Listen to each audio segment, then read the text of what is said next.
Hey everyone, how's it going? Welcome back to the channel. Today we're gonna talk about a super honest look at my trading day. Had some wins, had some losses, and gonna break down exactly how I turned a potential $150 profit into just $50. So before we dive in, quick disclaimer: I am not a financial, advisor or professional. This is purely for entertainment and educational purposes to show you what it's really like to trade futures and try to get funded. Always make sure to do your own research before making any investment decisions. Don't bet the farm only on what I do on this channel here. So, without further ado, let's take a look at what happened today. So, every day I like to start off looking at any potential catalysts for price movements. One thing I like to look at is earnings. So, are there any companies with $500 billion in market cap that could look to move the markets today? This is pretty annoying, but no. The answer was no. I like to look at $500 billion or household names just because those are more likely to move the markets than others. Unless you're trading these stocks, this isn't really important to me, at least. So, nothing on earnings. If we look at the pre-market, so pre-market is pretty important, especially in the mornings, because the way that money flows in the opens, after New York, APAC opens up, and we like to see how money was flowing there. If all these indices were bullish, that's pretty good. So that's one side that was bullish as money was flowing into Europe session. Today, it was 3 out of 5 of these were bullish, so still pretty bullish, which gives us some momentum going into the New York Open to say there might be some bullish sentiment coming in from investors. So right now we're looking more neutral bullish, just from the fundamentals. And then, was there any news today in the morning when I woke up? Not really. So the main thing I'd be relying on, one would be the reports. Are there any reports that are going to move the markets today? Well, Fed Chair Powell testifies today. That's always kind of interesting, just depending on what he says. So today could either be really volatile, it couldn't be, depending on what he says. I like to be really cautious during these days. I like to try to get all my trading done before this because anything can happen. And then there's crude inventory. So this is actually pretty important to look at too. So we'll look at that. But for the most part, what are the fundamentals for the day? Which way am I leaning? A little bit neutral bullish. I am going to be relying more so on the charts and trading what I see. So let's go to that. So first trade of the day, which is trade 11, it's going to be on the NASDAQ. So we could tell price was here, this high point right here, made a huge push downwards. So this is February all the way down into March. Price came back up, and of March all the way back down into April. And so this is pretty important. I want to exit all long positions and don't take any until we clear this zone. So do we have space until we get there? Yeah.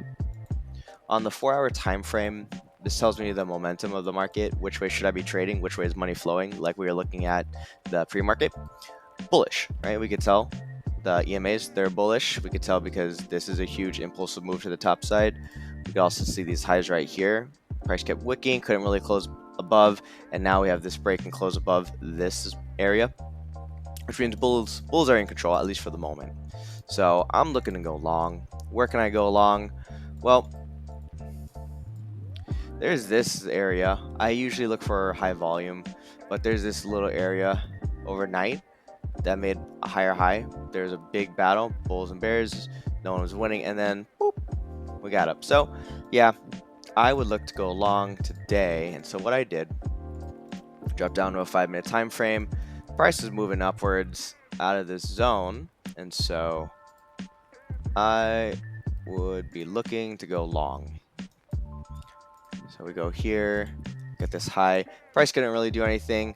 Then price eventually broke and closed above this high right here. Came back down, made a new high. So one area that I could look to go high is at this break of this zone. So that's one area. Price kept going. Let's see if I could remember what I did. Price kept going. Did a whole lot of nothing. Believe I entered maybe here. Yeah. Price did a whole lot of nothing. At this point, this little red bar looks like, yeah. Once we made a new high broken close above, I'd be looking to go long. So here's this demand zone right here. I'd go over there. So I got a little greedy. I put one at a 1-to-1. And another one at a 1-to, I like to say 1 to infinity, but really it's just target. It's the huge supply zone that we saw earlier on the daily time frame. Something like that. So I mean, you could do huge swings like that, especially on a day where there could be some increased volatility. So what happened? I'm in this trade. Boop. I'm in the trade. I get my 1-to-1, and then after I move my 1-to-1, or I get my 1-to-1, I move my stop immediately to my just above break even. Why do I do that? It's because I move my stop on the second contract to just above break even. Why do we do that? We do that because the 1-to-1 trade removes the risk from the trade completely if it's hit.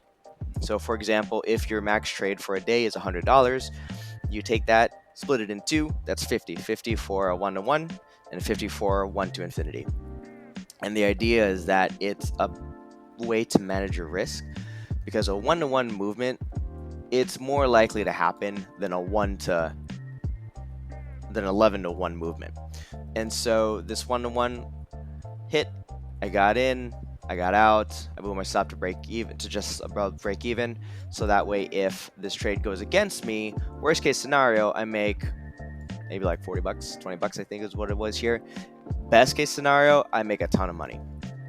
And all I'm doing is playing the odds. So next, okay, great, boom, boom, boom. Yeah. So, whoop. Yeah. Price got me a 1-to-1, doing a lot of good stuff, got me out. But what happened? I made like $20. So, could I have made more money? Let's see. Nope. I would have lost money. I would have lost a lot more money. And the reason why I wouldn't have taken another long here is because this is an aggressive trade. This is a continuation trade, and I like taking trades with the trend. Once a aggressive trade like this, once a continuation trade has failed, I'm looking for another confirmation that we're going to be in a long position again, that we're going to be in an uptrend. So what that would look like is a break and close above here. What happened? Got a whole lot of nothing. So at that point, I'm done. I'm done with the NASDAQ. I don't want to look at this anymore. Could I have made more money on this trade? Yeah. So the thing that I messed up on is I didn't do a 1-to-2. So with my system and my rules, I messed up with this and didn't take a 2-to-1 because, like I said earlier, 1-to-1's more likely to hit than a 5-to-1. 2-to-1's more likely to hit than a 5-to-1. And so I'd rather take these quick profits and be done for the day than follow this thing all day long and waste my time. So that was that on the NQ. Basically, lesson learned: trust your system.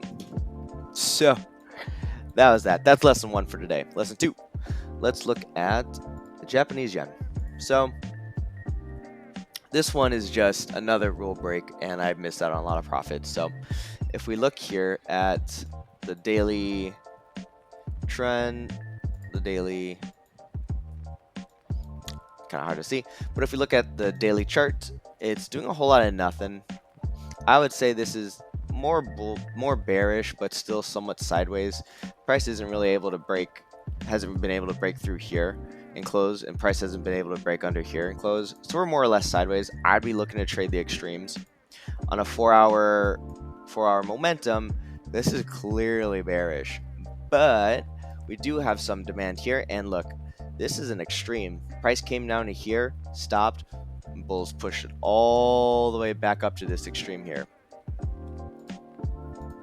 And so price did a whole lot of nothing, and this is why we trade extremes, because if I trade any of these, yeah, I could have done this, which is cool. I could have done that.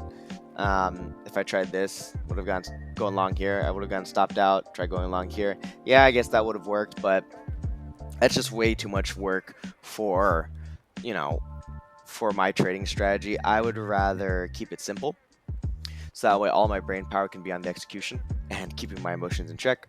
So the current momentum for, Friday, Monday, Tuesday, and then today was Wednesday, it was bearish until we get back to this point. So once price reaches an extreme, I am looking for some sort of reversal, which would be a break and close above a significant point. So down here, I mean, this is just one big move. Where do you even find a breaking point? Really, it would be here. So I would look to go. So I'd look to go long there. Oh, I'm sorry. So I'd look to go long at this point, but what happened was price was all the way up here. Got back to this supply zone that I identified as a point to be aware of if I was long. Did a whole lot of nothing. Came back to being bearish, which is what we saw a while ago, and now I'm looking for my reversal pattern. What does that look like?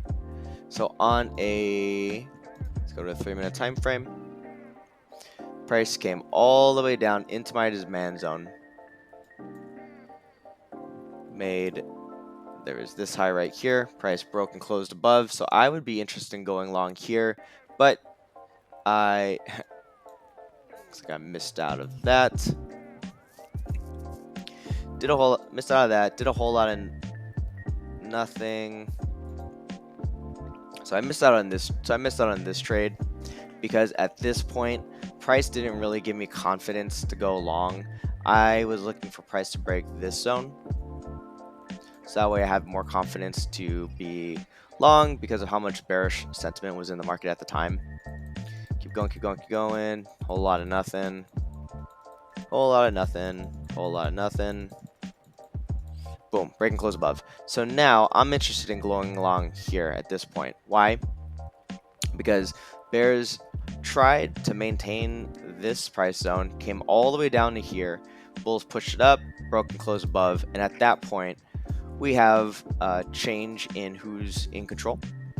So now the bulls are in control for now, and now I'm interested in going long. So came back down. Did not get into where I wanted to get in initially. Did a whole lot of nothing. Did a whole lot of nothing. Did a whole lot of nothing. Okay, boom.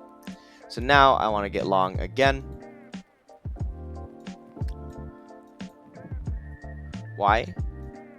Because it broke here. This is a supply zone. I trade supply and demand. Yeah. So this tested. Came back, whole lot of nothing.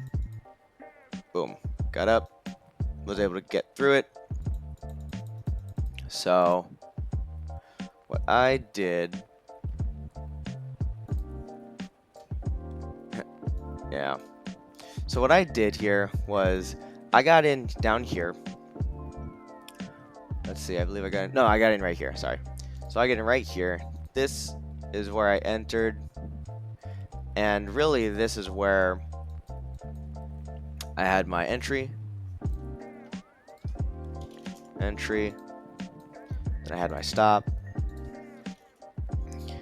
Entry, stop down here at the end. And price came in, and what happened?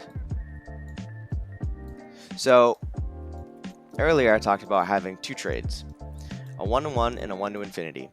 That's if you could handle the risk and do that. This trade was $80, and do I want to risk 160? Not really. Not really, no. So what I would want to do is just take one trade and make it a 2-to-1. So what happened was I entered there. Price did a whole lot of nothing. Took some heat. Eventually price went higher, and I was nervous at this point. Sorry. I was nervous of losing the money that I made earlier from my NASDAQ trade.